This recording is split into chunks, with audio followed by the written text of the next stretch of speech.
না আমি আসলে কি যে আমার ওকে, আমার প্রশ্ন আমি কি বলতে চাচ্ছি এটা আপনি আপনি আমার ক্লিয়ার দর্শক ক্লিয়ার, আশা করি আপনার বক্তব্য একদম ক্লিয়ার যে যদি এমন কিছু ঘটে তাহলে আমাদের আমাদের দেশপ্রেমিক সেনাবাহিনী যদি ভূমিকা নেয় তাহলে হয়তো এটা সম্ভব না, আর সেনাবাহিনী যদি ম্যানেজ হয়ে যায় তাহলে হয়তো এটা জুলাই ঘোষণা করা সম্ভব।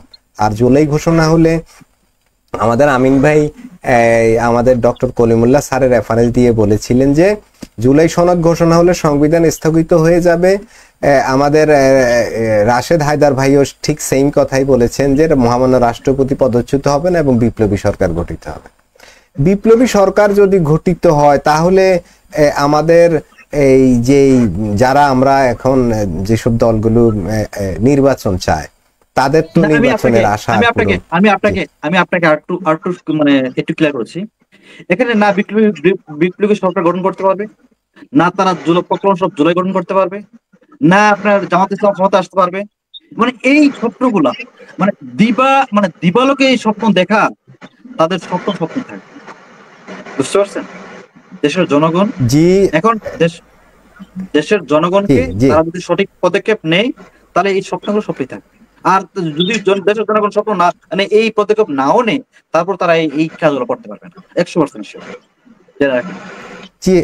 জি হায়দার ভাই, যদি দৈবক্রমে এই বিপ্লবী সরকার হয়েই যায় জুলাইতে, আগামী জুলাই, যে আর কয় মাস, জুনের পরে তো জুলাইয়ের শেষ সপ্তাহে নাকি এই জুলাই ঘোষণার একটা পরিকল্পনা হচ্ছে জুলাই সনদের। যদি তেমন কিছু ঘটে যায় কেমন বাংলাদেশ আসবে সামনে? হায়দার ভাই কি মনে করেন খুব সংক্ষেপে 1 মিনিট বা 2 মিনিটে? এই যে যেমন ধরেন গত 10 মাসে $20 বিলিয়ন হাওয়া হয়ে গেছে, এবং এই 10 মাসের $20 বিলিয়ন যেটা আগে বলা হয়েছিল যে আপনার প্রতি আওয়ামী লীগ সরকারের 15 বছরে প্রতি বছরে $18 বিলিয়ন করে গেছে প্রতি বছরে, সেখানে 10 মাসেই গেল $20 বিলিয়ন। তো এই জুলাই সনদ এগুলো দিয়ে আগামী 3-4 বছরের ভেতরে ওরা ধরেন আপনার $1000 কোটি বিলিয়ন গায়েব করে বাংলাদেশকে ভিক্ষার ঝুলি ধরাই দিবে। যেখানে এখন জিডিপি আমাদের 3-তে নেমে গেছে, তখন আর জিডিপি বলতে কিছু পাবেন না, বাংলাদেশে কোনো খাদ্য পাবেন না। একটা পাউরুটির জন্য 1000 জনের লাইন ধরবেন, 1 কেজি আটার জন্য আপনারা খুনাখুনি করবেন। যেমন যে ব্রাহ্মণবাড়িয়াতে এখন মাইকিং করে খুনাখুনি হয়, সেরকম হবে, সেই ধরনের বাংলাদেশই দেখবেন।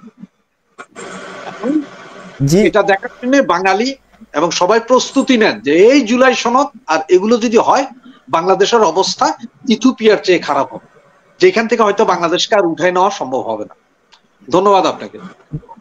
জি হায়দার ভাই, 2 মিনিটে। আমিন ভাই, বিপ্লবী সরকার হলে কেমন বাংলাদেশ হবে এইটা একটু 2 মিনিটে।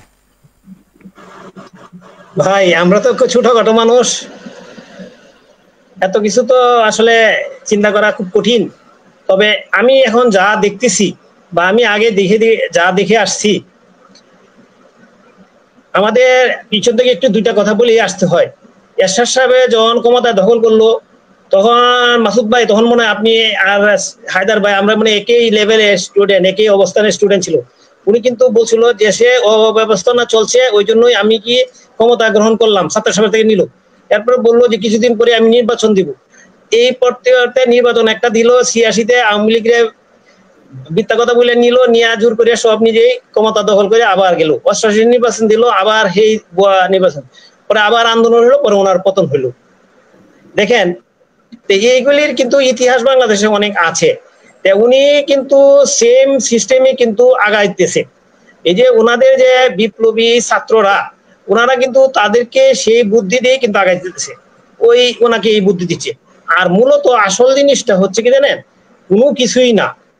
ওই ছেলেরা যারা আছে বিপ্লবী সরকার গঠন করব, বিপ্লবী সরকার যে আসলে কি ধরনের জিনিস হয় কি হয় ওটা তো ওরা নিজেই জানে না। আপনি মায়ানমারের কথা বলেন, আমি যদি পাশের দেশের উদাহরণ দেওয়া ঠিক না, ওরা কিন্তু বলছিল 1 বছর না 2 বছরের মধ্যে ইলেকশন দিবে, কিন্তু আজকে কয় বছর ধরে হলো, আজকে দেশ গৃহযুদ্ধের দিকে চলে গেছে, গৃহযুদ্ধ চলতেছে দেশে। আমি চাই না আমার এই সুন্দর দেশ, এই সুন্দর সোনার বাংলা, আমার দেশ সেদিকে জানা যাক। আমি ইউটিউবে অনেক বড় বড় সাক্ষাৎকার শুনছি, তার মধ্যে কলিমুল্লাহ স্যার আর একজন সাংবাদিকের মুখতেও এই জিনিসগুলি শুনছি যে দেশ গৃহযুদ্ধের দিকে যেতে পারে। আমি কিন্তু আশা করি না। এটা কিন্তু উনি বলছে, ওনারা তো ওনাদের ইউটিউব গুলিতে যান গেলে ওনাদের নিজের কথা, ওনারা তো বিশেষজ্ঞ মানুষ, ওনারা অনেক জ্ঞানী মানুষ, ওনারা কিন্তু বিভিন্ন দিকে কিন্তু ইয়াদের চ্যানেল আছে, ওনারা নিজেরাই বলছে গৃহদের দিকে যেতে পারে। আমি সেটা আশা করি না আমাদের সোনার বাংলায়। জি, আমরাও চাই যেন এমন কিছু না ঘটে। শাহিন ভাই 2 মিনিটে, বিপ্লবী সরকার যদি কোনো কারণে দৈবক্রমে ঘটিত হয়ে যায়, যদিও আপনি কঠোর বিরোধী এই সরকার বিপ্লবী সরকারের, তবুও যদি কোনো কারণে ঘটে গেল তখন কি হবে বাংলাদেশের? কেমন বাংলাদেশ তৈরি হবে? জি, আপনাকে ধন্যবাদ। বিপ্লবী সরকারটা আমি বলছিলাম যে এটা হচ্ছে যে দিবালোকে গাঁজাখড়ির স্বপ্ন। তো তারপর যদি ইনকেস কোনো অ্যাক্সিডেন্টলি ঘটে যায়, তো এই বিপ্লবী সরকারের প্রধান তো হচ্ছে যে মানে আমাদের কুখ্যাত ইউনূস, উনি হয়ে যান বাংলাদেশের রাষ্ট্রপতি এবং বাংলাদেশের প্রধানমন্ত্রী হয়ে যাবেন পিনাকি ভট্টাচার্য। তো এই দেশটা আসলে কি যে আপনারা জানেন যে পাকিস্তানের যে জন্মদাতা, এই যে তার নাম যে কি, সরি, মোহাম্মদ আলী জিন্নাহ, মোহাম্মদ আলী জিন্নাহ। মোহাম্মদ আলী জিন্নাহর মৃত্যুটা যদি দেখেন, একটু যদি পরিচর্যা করে, তাহলে কিন্তু দেখবেন যে তার মৃত্যুটা কঠিন নির্ধারণ হয়ে তার মৃত্যু হয়েছিল। বুঝতে পারছেন? তো এই বাংলাদেশের মানুষ এই যে যদি তথাকথিত বিপ্লবীদের তারা যদি মানে বাংলাদেশের মানুষ থেকে বিপ্লবী সরকার গঠন করেই নেই, তো তাদের যে অবস্থাটা সম্ভবত পাকিস্তানের জিন্নার চেয়ে মানে হাজারো গুণ বেশি ভালো হবে। মানে কি ধরনের ভালো হবে সেটার আমি মানে আপনাদেরকে যে মানে একটা যে মানে প্রেডিক্ট করবো সেটা বলতে পারছি না, তবে হাজার গুণ যে ভালো হবে পাকিস্তানের জিন্নার থেকে সেটা আমি বলতে পারছি নিশ্চিত। তো তো আপনারা এই দিবালোকের স্বপ্ন দেখাটা, যে যারা বিপ্লবী যারা আছেন, এই স্বপ্ন দেখাটা বন্ধ করে, আর যে মানে গাঁজা আর ইয়াবিং মানে এই যে কি যে এলএসডি এগুলো কম খান। বুঝতে পারছেন? আমি এটাই বলবো, গাঁজা এলএসডি কম খান আর এই স্বপ্ন দেখা বন্ধ করেন। আপনারা যা শুধু পাবলিকের সামনে একবার আপনাদের এই যে আগে বলতেন না যে ছাত্রলীগ তোমরা পুলিশ ছাড়া মানে মাঠে আসো, এখন ধর আওয়ামী লীগ নাই, এখন আওয়ামী লীগ কথা বলে না, এখন পাবলিক বলবে যে দাদারা তোমরা একটু তোমাদের এই যে মানে লঙ্গির নিচ থেকে তো বাইরে হইছো, তো তোমরা একটু খালি মাঠে আসো, যা শুধু সেনাবাহিনীর সাপোর্টার ছাড়া, পুলিশের সাপোর্টার ছাড়া বাইরে আসো, তোমাদের বিপ্লবী সরকার কাকে বলে, কত প্রকার কি একেবারে সম্পূর্ণ হিসাব তাদেরকে বুঝিয়ে দেওয়া হবে। বুঝতে পারছেন? এটা আমলিক, এটা আমলিক তো নাই, আমলিক আপনি বিশ্বস্ত করে দিয়েছেন, এটা আমলিক নাই, এটা জনগণ বুঝিয়ে দেবে। আশা করি আপনি উত্তরটা পেয়েছেন। জি, উত্তর পেয়েছি। শাহিন ভাই, হায়দার ভাই এবং আমিন ভাই দীর্ঘ 51 মিনিট আমাদের সাথে যুক্ত ছিলেন। এবং প্রিয় দর্শক, এতক্ষণ আপনারা যারা আমাদের সাথে ছিলেন আপনাদের সকলকে ধন্যবাদ। এবং আমাদের 3 জন গেস্ট শাহিন ভাই, রাশেদ, হায়দার ভাই এবং আমিন ভাই, আপনাদেরকেও অনেক অনেক ধন্যবাদ। আপনাদের মূল্যবান সময় বের করে আমাদের চ্যানেলে যুক্ত হয়েছেন। সেই সাথে দর্শকদের উদ্দেশ্যে বলবো, লাইভটি শেয়ার করে সকলকে দেখার এবং শোনার সুযোগ করে দিন। আজকের লাইভ এখানেই আমরা সমাপ্তি ঘোষণা করব।